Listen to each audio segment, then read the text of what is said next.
আসসালামু আলাইকুম। প্রতিবাদ কণ্ঠ টেলিভিশনের পক্ষ থেকে সবাইকে স্বাগতম। আপনাদের সাথে আছি আমি মোসাম্মদ জান্নাতি আক্তার। দিনাজপুর সাংবাদিক ইউনিয়নে বিশেষ সাধারণ সভা পালিত আজ শনিবার জুলাইয়ের 9, 2024 সকাল সকাল 11টা। সাংবাদিক ইউনিয়ন দিনাজপুর 2936 শের জনাব মোহাম্মদ জি.এম. গোলাম হিরু প্রতিষ্ঠাতা, সভাপতি মাহফুজুল ইসলাম রিপন, সহ সভাপতি জনাব মোহাম্মদ সাদাকাত আলী, সাধারণ সম্পাদক জনাব মোহাম্মদ আতিউর রহমান, সাংবাদিক ইউনিয়নের উপ-সদস্যবৃন্দ এবং বিভিন্ন উপজেলার সদস্য সাংবাদিকসহ উপস্থিত ছিলেন। সংগঠনের বিভিন্ন দিক নির্দেশনা ভুলভ্রান্তি প্রকাশের মাধ্যমে সাংবাদিক ইউনিয়ন সংগঠন সামনের দিকে এগিয়ে যেতে পারে। সংগঠনের বিভিন্ন সাহসী কলম সৈনিকদের কলম চলা বন্ধ ছিল। বর্তমান সময়ে অগ্রাধিকার পেয়েছে সাংবাদিকেরা। শৃঙ্খলা মুক্ত বন্দি খাঁচার পাখিরা যেন উড়ছে এখন। কোন কলম সৈনিক কারো হাতের খেলনা নয়। আসুন রিসারিসি বাদ দিয়ে কাঁধে কাঁধ মিলিয়ে দেশ ও জাতির কল্যাণে কাজ করি।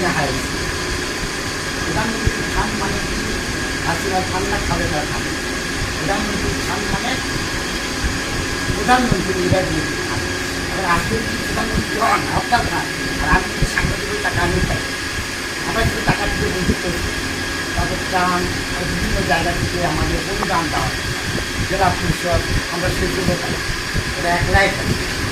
তখন আমি রাখতে লাগি আমার সাধারণ সদস্য আমি রাত দিয়ে আল্লাহ দিন জানছি যেতে থাকি এই গাড়ি নিয়ে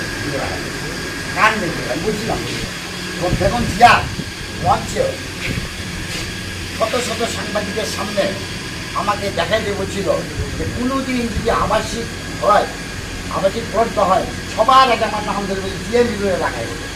আমার সাথে ছবি আছে, আমার সাথে সাক্ষী হয়, আরও বিভিন্ন দ্বারা ওই আমাদের থাকে না ভাইরা। আমরা তো ওই আমি আপনাদের কথা বাদ দেয়, আমি মামলা, আমার কাছে দুবার মামলা, বিভিন্ন মামলা, এত কিছুর পরে কোনো লাল সাইন করতে ধরে।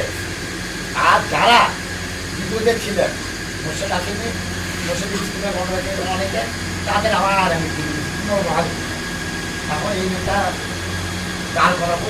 কিন্তু আমার মূল শরীর কিন্তু এই শহরে তার কাছে তারা যদি আমার পিছনে না থাকতো, যেমন আমি খুশি হয়েছি এদের সালাম দাঁড়াও যে দিন নাই 24 নাই, দিন নাই রাত নাই, হাতে অর্ডার করছি, কাজ করছে। সোহেল, আমি মামা করি বলি, আমার ভাগনা সোহেল মামা, হ্যাঁ, ও কাজ করছে। রাজু, রাজু এই কাজ করছে। এরকম 3-4 জন আর আমার এক নাতি আছে ছবি তোলার ব্যাপারে, এদের নিয়ে কিন্তু আমি মাছ করছি। আর বাকি যারা আছে তারা সহযোগিতা করছে, কিন্তু অফিসে আসে না। আমি সামনাসামনি বলছি, নিচে আড্ডা মারে, উপরে আসে না। আরে সাংবাদিক আড্ডা মারবে চায়ের দোকানে, সাংবাদিক আড্ডা মারবে স্টেশনে, মোটরসাইকেলে বসে। সাংবাদিকের অফিস টোটাল বাংলাদেশের মধ্যে জেলা লেভেলের মধ্যে দিনাজপুর সাংবাদিক ইউনিয়নের অফিসের মতো অফিস কোথাও নেই। কেন বলবো কোথাও নেই? আমাদের প্রাণ কেন্দ্র, যেখানে সাংবাদিকদের দিনে একবার আসা লাগে, তার নিজের 7টা সালে পেপার নিতে আসে, অথচ আমার সাংবাদিকের নেওয়া অফিস হচ্ছে না। দিন রাত 24 ঘন্টা একা একা অফিসে কাজে হাঁটতে বসে থাকি। আর মনে মনে প্রাণ করি, প্রাণ করে আজকে ইউনিয়নটা আপনাদের জায়গা মতো এনে দিচ্ছি। হয়তো আমি আজ ইউনিয়নে বেশি দিন থাকবো না। আমার আরেকটা শেষ, আমার লাস্ট বিষয় দেওয়া। আমি পেশাজীবী দায়িত্বটা আমাকে দিচ্ছে 3 জেলা। মাহমুদুর রহমান বিদেশ থেকে দিন করছে দিনাজপুর, ঠাকুরগাঁ, পঞ্চগড়, একটা দায়িত্ব আমি এটা কমিটি করে দিতে হবে। অথবা আমি তো ওই দিকে ব্যস্ত হয়ে যাবো। আর আবার তার সাথে এটা হতে পারে আমি এই আপনার সাথে গল্প করতে মারা যেতে পারি। আমার 2টা দিন লাগান, আমার স্টেট খাওয়া নিষেধ, আমার কথা বলা নিষেধ, আমার বাইরে আসা নিষেধ, আমার গোস খাওয়া নিষেধ, এটা খাওয়া আমি সবই চালাচ্ছি আগের মতো। আজকে সকালবেলা আজকে খাসি করতে ভাত খেয়েছি, যেতে ওষুধ খেতে হবে। কারণ আমি তো ভাই সবজিতে ভাত খেতে পারি, বাসায় খাটে 2 দিনের সবজিটা শুকনা দিচ্ছি। আমি একসাথে এটা আমি বললাম, আমার দিকে টাকায় আমি যে এতগুলা বছর, আমার সবচেয়ে 1 নম্বর শরীর ছিল আমার ডায়না মাহমুদ রিপোর্ট। এ না থাকলে সত্যিকার অর্থে আমি এত দূর আগাতে পারতাম না অর্থনৈতিকভাবে। এবং আমি ওকে যা করে গালাই, যেটা নিজের ভাইকে ওকে গাওয়ায় না, সবার সামনে গালাই, আবার মাথা নিচু করে আছে, আপনি আমাকে মারেন দাঁড়িয়ে। এই যে কর্মী মানে কি, আমি আপনাদের অভিভাবক, বাড়িতে পিতা থাকলে আপনি যদি ঠিক মতো কাজ না করেন, লেখাপড়া না করেন, অন্যায় করেন, তো বাবা বকে না। আমার তো বয়স 71 বছর, আমাকে আসলে মুরব্বী হিসেবে মানে কালকে আমি ইউনিয়ন থেকে বাকি আগাই দিতে পারি।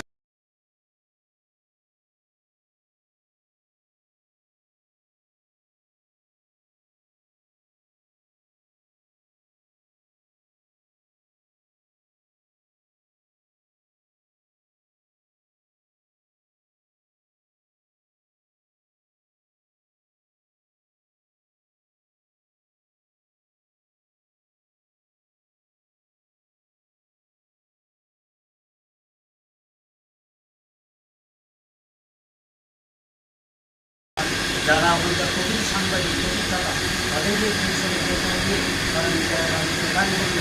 এই কারণে সেই দিনটা অনেকজনের তালিকা প্রকাশ করা হয়েছে যারা স্বৈরশাসকের আমলে দালালি করছে। তালিকা প্রদান করা হয়েছে এবং লাইভ তালিকা প্রকাশ করা হয়েছে। পরিশেষে আজকের এই অনুষ্ঠান সাফল্যমণ্ডিত হয়, আনন্দ লাগছে। আরও কিছু লোক আছে যারা আমরা এখানে আছি বলছিলাম যে আমরা নিয়মিতভাবে আসলে অফিসটা আমাদের